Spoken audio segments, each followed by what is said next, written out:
The suffering that my mother went through, nobody should ever have to go through. It's been dreadful, dreadful. Lily Rawson was born in 1941 and trained as a nurse before raising her family. She was a kind person. She liked to help people. She loved her grandchildren.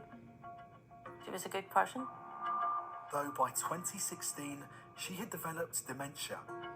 She had been going out knocking on neighbours' doors in the early hours of the morning, and the next thing she was in Down Hospital, and they assessed her, and then the social worker came to us and said that she was going to Bangor Care Home.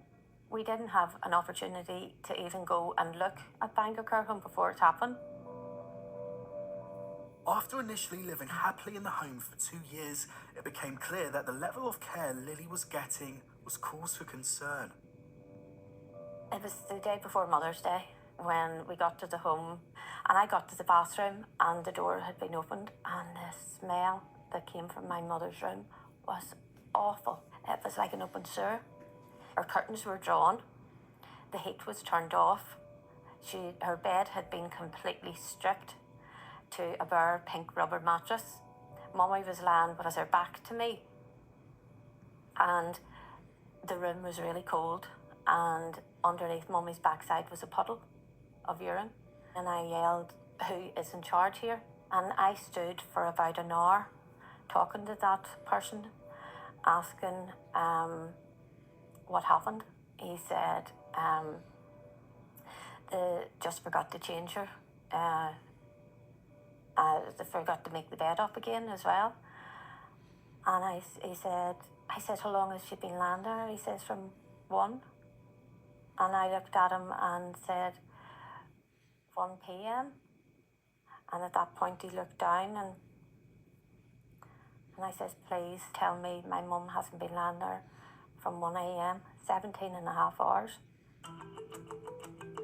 People with dementia have complex needs and can't always speak for themselves, which is why they need constant, individualised, tailored care. Alison increasingly believed that her mum Lily was not receiving the care she deserved. On the 2nd of June, we got a call to say that Lily had been found face down in a pool of blood, and could we get over? Mummy was lying in her bed and there was blood everywhere. 2 paramedics were there with Mummy, and the nurse came in and asked, "Does Lily really need to go to hospital?" And the paramedic said, "Of course she needs to go to hospital." Alison felt that the explanation that Lily's head injury had been the result of her falling out of bed didn't seem to add up, especially in the light of what her son found. He had said there was blood cast off on the ceiling of her bedroom. My heart just dropped. I took photographs of everything, and my photographs, we got them printed and we gave them to the police.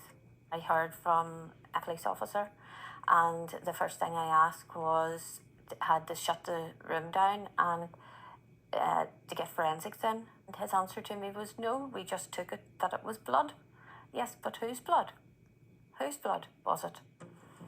Just 2 months later, Lily had to be admitted to hospital again. She had sustained a broken nose and bruised chin. The injuries each time they occurred were unwitnessed and went unexplained.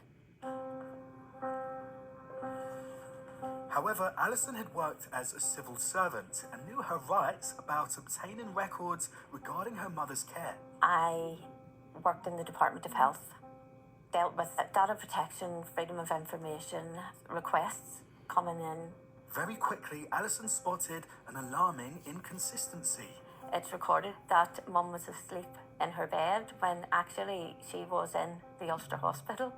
The final straw came a few months later when Lily was admitted to hospital again, this time with a broken finger. I was just distraught. The doctor said that he was admitting Mummy for her own safety due to too many unwitnessed and unexplained injuries. He said he could not even begin to speculate how a woman mummy's age would break her finger in that position. At that point, I was so weary of it all. Sorry. After spending 41 days in hospital, Lily was moved to a new residential care facility where she would spend the last 10 months of her life, which clearly delighted her. Oh my goodness, she was a different person. I mean, there's photos I have taken 20 days apart. The change in her, it's remarkable. An awful story